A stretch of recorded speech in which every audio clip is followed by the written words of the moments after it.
with Read to Me, Mrs. C.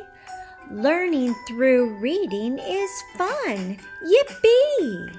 So let's open a book and we'll have an explore. The more that we read will mean you're learning more. Why, hello there and welcome back to Read to Me, Mrs. C. Let me tell you, I am so happy to see you today because I know you're going to make me feel better. You see, I've had a terrible day so far. My curling iron broke, so I couldn't curl my hair. I spilled a cup of coffee all over some papers on my counter. And then when I took my dog out, I stepped in something mushy and green and gross. I have no idea what it is, but now it's on my shoes. And P.U., it stinks. I'm having a terrible day so far. And when this all happened, I remembered a story about a child who also had a terrible, horrible, no good, very bad day. And I thought, I'm going to read this book to you, my listening friends, today.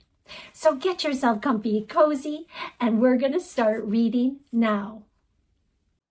Today's story, Alexander and the Terrible, Horrible, No Good, Very Bad Day, was written by Judith Viorst and illustrated by Ray Cruz. Published by Little Simon Books. I went to sleep with gum in my mouth, and now there's gum in my hair. And when I got out of bed this morning, I tripped on the skateboard, and by mistake, I dropped my sweater in the sink while the water was running. And I could tell it was going to be a terrible, horrible, no good, very bad day. At breakfast, Anthony found a Corvette Stingray car kit in his breakfast cereal box, and Nick found a junior undercover agent code ring in his breakfast cereal box. But in my breakfast cereal box, all I found was breakfast cereal. I think I'll move to Australia. In the carpool, Mrs. Gibson let Becky have a seat by the window. Audrey and Elliot got seats by the window, too. I said I was being scrunched. I said I was being smushed. I said if I don't get a seat by the window, I am going to be car sick. No one even answered.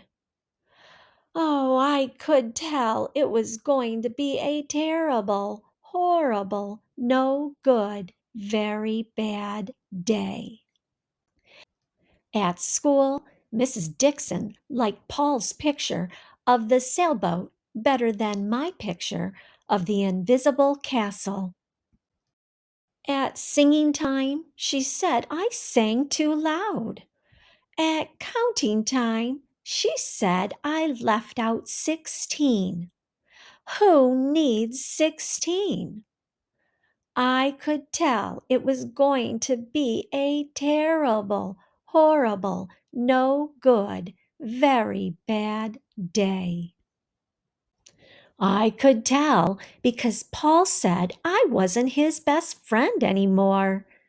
He said that Philip Parker was his best friend, and that Albert Moyo was his next best friend, and that I was only his third best friend.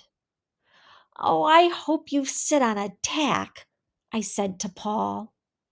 I hope the next time you get a double-decker strawberry ice cream cone, the ice cream part falls off the cone part and lands in Australia. There were 2 cupcakes in Philip Parker's lunch bag, and Albert got a Hershey bar with almonds. and Paul's mother gave him a piece of jelly roll that had little coconut sprinkles on top. Guess whose mom forgot to put in dessert? It was a terrible, horrible, no good, very bad day. Reader, have you ever had a bad day like I'm having now and like our friend in the story is having? It's not very fun. It makes you feel sad inside. Let's see what happens in the rest of the story and see if anything else terrible happens to this friend and how the story ends. That's what it was, because after school, my mom took us all to the dentist, and Dr. Fields found a cavity just in me.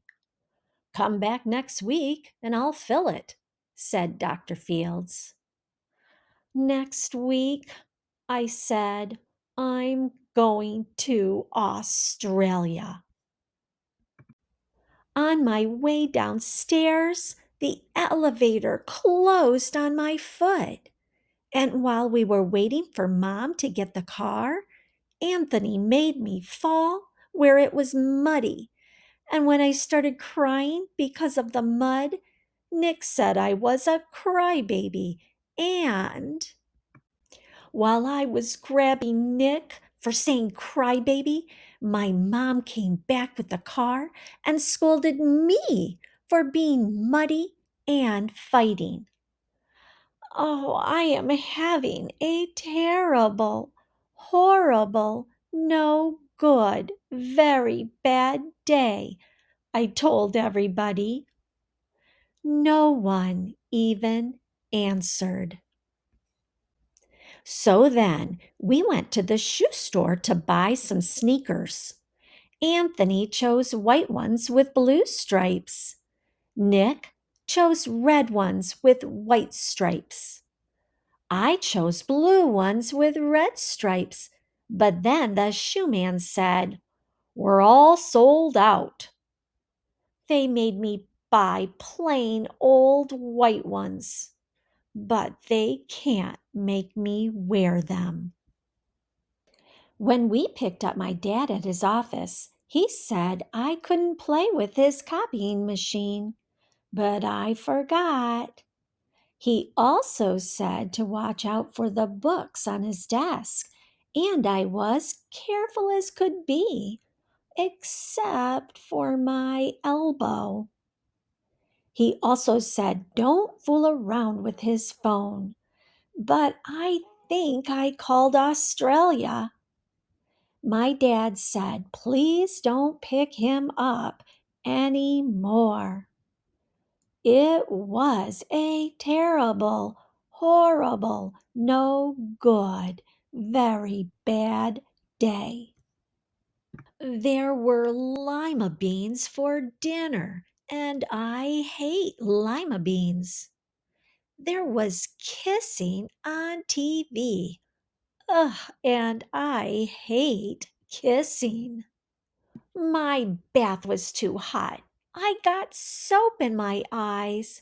My marble went down the drain, and I had to wear my railroad train pajamas. I hate my railroad train pajamas. When I went to bed, Nick took back the pillow he said I could keep, and the Mickey Mouse nightlight burned out, and I bit my tongue. The cat wants to sleep with Anthony, not me.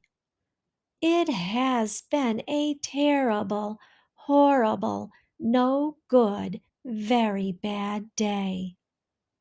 My mom says some days are like that. Even in Australia. Well, that was an interesting ending.